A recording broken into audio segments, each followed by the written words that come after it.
What's going on YouTube? H-Dub here, and we playing Raid, and today we're going to be talking about some ways that you can progress your faction wars, or if you want to use these champions for other purposes, they'll also be good in some other areas of the game as well, primarily in Doom Tower. You know, you might use some of these champions for secret rooms, or if you just need assistance elsewhere, some of these guys might, get you over that finish line you're looking for. But primarily faction wars, we want to make that more accessible for everyone. We want to make sure that everyone is able to get Lydia, is able to get their Ramontu missions done. So I've gone through every faction and I've tried to, compile a list for you guys of the rare champions and some common and uncommon champions and some of the factions, only a few but not many, that I feel like have a place at least in your faction wars team. If you're trying to make some progress in faction wars, these champions can definitely come in and play a role to kind of help you get over that finish line. So first, I'll just pull up the document really quickly. Now, this isn't a tier list per se. I haven't really ranked these champions just yet, and I haven't even filled in all the names yet. I filled in the names for most of them, but I have gone through each faction and have pulled out the rare champions that I feel like they have a place in faction wars. They do either help you with the boss in some way or help you with the waves in some way, and can come in and kind of be a substitute for a champion that you don't necessarily have all the resources for, or a champion that you don't have on your account. And all of these guys have a place. Every champion in the game definitely 100% has a place. So I just compiled this list. I haven't really ranked them.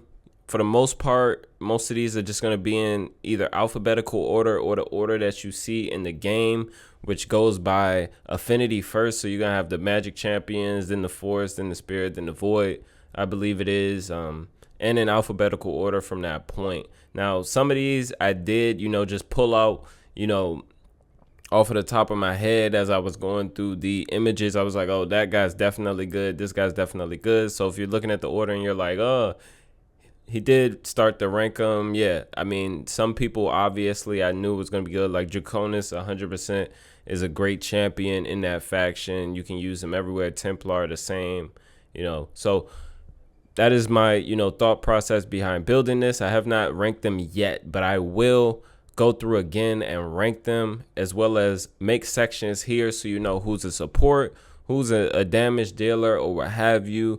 And if you need to fill that role, you could easily just go to the section and say I need a damage dealer in Barbarian, and boom, you'll see the options for that. But for the purpose of this video, I just want to share this document with you all. The document will be linked in the description below, and we can just take a look at the first few factions. We're not going to go through all of them here in this video. I'm going to make separate videos for the rest of them, just so you guys know my thought process for forming this list. So let's go ahead and just take a look at the Banner Lord. Actually, before we do that, everybody needs to understand that there are 5 bosses, right, for faction war. So you have 5 bosses total. Each faction is going to have some combination of those bosses. So we have the Dueler, we have the Incinerator, we have the Mirrorer, we have the Disruptor, and we have the Protector, right? So we have these 5 bosses who do, different things. One of them, does ally attack and provoke, true fear. We have the ignore defense boss. We have the boss that places poisons, increases turn. That ignore defense boss also gains turn meter when you hit him. We have the health swap boss. We have the ally attack boss, and we have the revive boss is the ally attack boss, and let me see, the one that swaps buffs with you, right? So we have the one that swaps the buffs.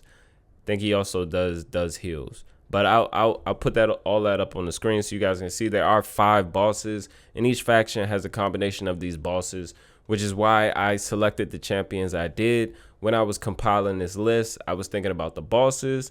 I was thinking about the waves a bit as well. So let's just go ahead and take a look at Bannerlord so you can get an idea of why I selected the champions that I did. And let's just go, in order of how I have the list. So first on the list, I have Murmidon, but let's go with Valerie since she's first here. And Valerie is a farmable champion. You can get her. Basic A1. On the A2, she's going to increase the duration of all buffs on all allies by 1 turn, which is great if you got a heal, you got increased defense, you got a shield up, something like that. This is on a 3-turn cooldown as well. And she's going to decrease the duration of debuffs as well. So kind of a pseudo cleanse in there. And this is on a 3-turn cooldown. Her A3 places a shield buff on all allies. The value of the shield depends on her level, and it also heals each ally according to the number of buffs they're currently under. So you got a heal there with a shield. She's gonna go ahead and increase the duration of that shield. If you got anybody else in the comp who's placing, a continuous heal, any other buff, like I said, she's going to increase the duration of that as well. Also has a HP aura for faction crypts, which comes in handy. So this is a champion who you can bring in and get, a little bit more support. Doesn't have the greatest base HP or anything like that. Decent base speed, but it's, obviously it's under 100, but it's higher for some of the rares. A lot of them are around like 89, between 89, 92, what have you. So not terrible base speed for a rare, but could always be better. But solid champion overall. Next on the list, we got Murmidon, who I think is actually really great for this faction. On the A1, has a chance to place a provoke. If the target has higher max HP than this champion, which most of them will. A2 is an AoE decrease attack, which is going to help you with survivability because decreased attack just brings so much, especially if, you've got, you don't have a whole lot of survivability. Just bringing in decreased attack on a 3-turn cooldown booked is going to help you a ton. And on his A3, places a 50% ally protection buff on all allies for 2 turns. Also places a 15% continuous heal buff on himself, right? So he's going to give himself some heals just because he's protecting everyone. And like I said, you bring him in with like a Valerie to extend those buffs. Like now we're getting some synergy between these champions. You know what I mean? So let's go ahead and take a look at the next on the list. Is going to be Spy Master. On the A1, attacks one enemy, has a 40% chance of decreasing the duration of 2 random buffs on the target. A2 is an AoE block buffs on a 4-turn cooldown book. This is, what we're really using him for is the block buffs, right? Because bringing in block buffs can help you a ton, especially, if on the waves, right? If you're on stage 21, Banner Lords, I believe there's a, what's his face? Man Eater. He's going to place Unkillable and block debuffs. You've also got other champions placing buffs on that wave as well. Having a block buff champ just helps so much. On his A3, he places a counterattack buff on himself for 2 turns. Also has a 75% chance of placing a provoke debuff for 1 turn on 2 random enemies. And this is on a 5-turn cooldown, which is not amazing. But overall, he has a solid kit because he's bringing you some support. He's bringing you some crowd control with the provokes here as well. And block buffs, just making sure that those guys aren't able to buff up and that you could take them down faster. So I think that he's a solid pick as well for the faction. Next on my list is going to be Dagger. And she has an A1, attacks one enemy 2 times. And it's going to decrease the turn meter here. So we got some turn meter control. Not amazing turn meter control, but you've got some, right? And she also has an AoE decreased defense. It's the big decreased defense. And this is on a 3-turn cooldown. Now, it is not a 100% chance, but you can, get that up with masteries. You can increase this a bit more as well to an 80% chance. If you take the proper masteries, you can get that up. And this is going to be a useful, rare option for you to get AoE decreased defense up on some people and take them down a bit faster. On the A3, she's going to attack one enemy, has a 50% chance of placing a 25% decrease attack. Has a 50% chance of placing the big decrease attack instead if the target is under decreased defense. So if you use her A2 then into the A3, she's going to place the big decrease attack on someone, which could come in handy. But if you're using, like I said, what was it, Murmidon, right? He's already bringing you decreased attack, so you don't necessarily need that. But if you don't bring him in or you don't have him, you bring her in, still have an opportunity to get decreased attack, at least on the primary damage dealer that is on the other side, right? So next on the list, we got Steadfast Marshal. A1 attacks one enemy, chance to provoke, right? just because, you know, we want crowd control. Like, faction wars doesn't have to be fast, guys. I know people want to farm it fast, but on your first time beating it, you just want to beat it. And it doesn't matter how long that takes, unless, you know, except for you don't want to go over the turn count, right? So you don't want to go over the 1500 turn count limit, or the run won't count. But you know, you don't have to rush through it. You just have to beat it one time, get it done, get your Lydia. On his A2, he's going to place increased defense on himself, right? And then he's going to take an extra turn so he can go back into that A1, get another provoke going, or go into the A3, which is going to place a veil buff on everyone. And this is a really strong skill for a rare. You know, granted, he is a void champion, but he's going to place a veil on everybody, right? Which is great because on his A2, he's going to give himself increased defense. Nobody's going to be able to attack the other champions on your team. He will veil them, and then he can, you know, go ahead and you can provoke whoever you need to provoke. Try to get some provokes up. Allow them to target him and not target the rest of the team. He has 20k base HP at level 60 Ascended. So that is solid base HP for a rare. You can build him really, you know, high HP. Try to give him some defense as well. His base defense is very low. Base speed is not great either, but overall, I think this champion probably helps the most in this faction, just because this veil is such a strong skill with the provoke on the A1. And this is a 3-turn cooldown booked on the veil, 3-turn cooldown as well booked on the increased defense. So you can really, you know, build this guy to help you sustain and try to push through this faction. You know, even if he's the only rare you bring in, he's going to help you a ton. Next on my list is Wristarm, who was he was a fusion rare actually, but I think he has a decent kit. On his A1 has a chance to place a stun, so you're getting some, you know, some CC in.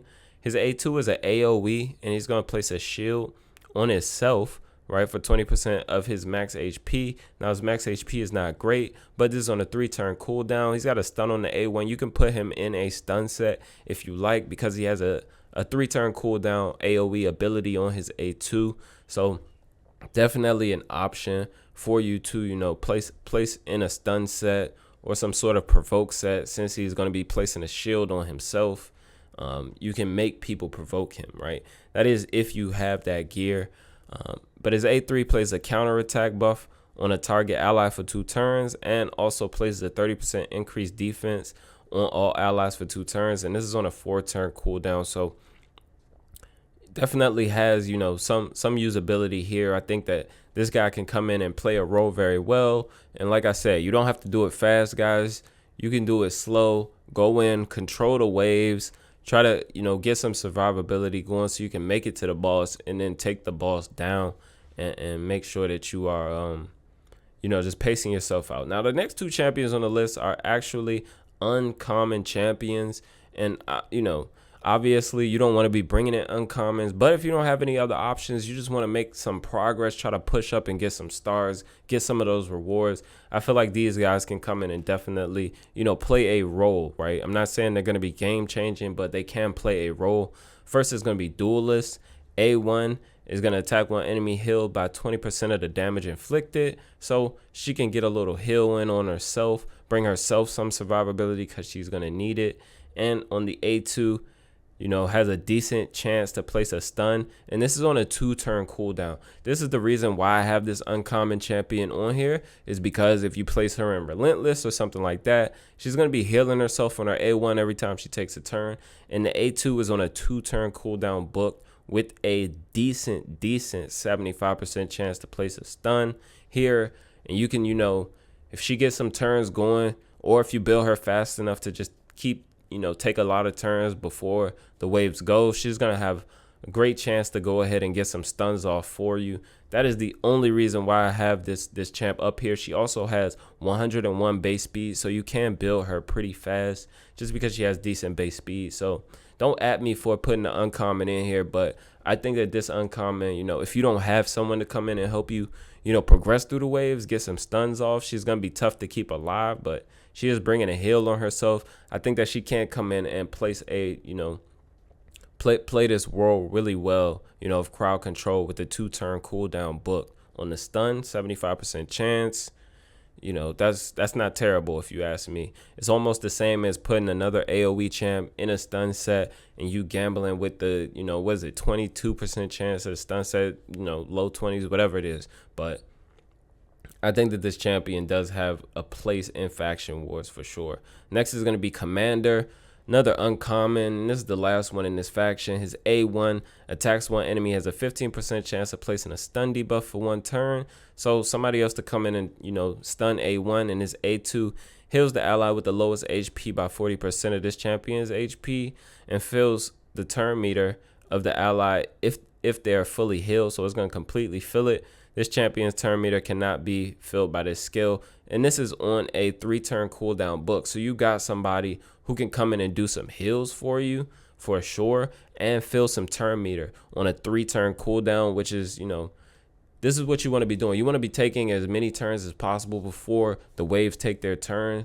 This guy on a 3-turn cooldown, you can put him in Relentless as well if you have Relentless or some other set just to get him going fast. Also, decent base speed at 101. Not great base HP or defense for survivability, but, you know, obviously we have other champs that are placing shield, other champs that are placing heals, veil champs, as I showed you before, and other champs that can, you know, just bring in heals as well for survivability, provokers, stun champions. So you're going to be able to, you know, make some progress using these champions. I'm not saying that these champions are OP by far, but I think they are very exceptional for Faction Wars. You know, you guys can tell me they aren't, or maybe you feel a different way, but we're just trying to provide some accessible options for people who they might, you know, these are champions you might not have considered before. But I just wanted to break that down to show you my thought process for building the list that I built. And that is just with the Bannerlord faction. Now, I'm not going to go through all of the factions in this video. Like I said before, guys, you know, I just want to show you all my thought process. And so the list is here for you guys to check out if you want to look at it, right? Like I said before, it's not fully complete yet, but I have put in all the champions that will be in there. I don't intend to add too many more champions to this list until they, you know, bring new champions in the game. I feel like my list is decent at the moment. I will rank them. I will separate them by the role that they play over time as I'm still working on it. So, you know, I hope this video helps you guys out. I hope I, you know, provide some insight as to champions you could be using in particular factions. So, let me know how your Faction Wars progress is coming. If you don't have Lydia yet, I know a lot of people, you know, have been working on getting Lydia for a while now. So a lot of people, you know, in my general audience probably don't need this. But if you do need this, you know, I've made this for you. So thank you guys for watching, of course, and all your support. I appreciate you guys. And until next time, be good and be well.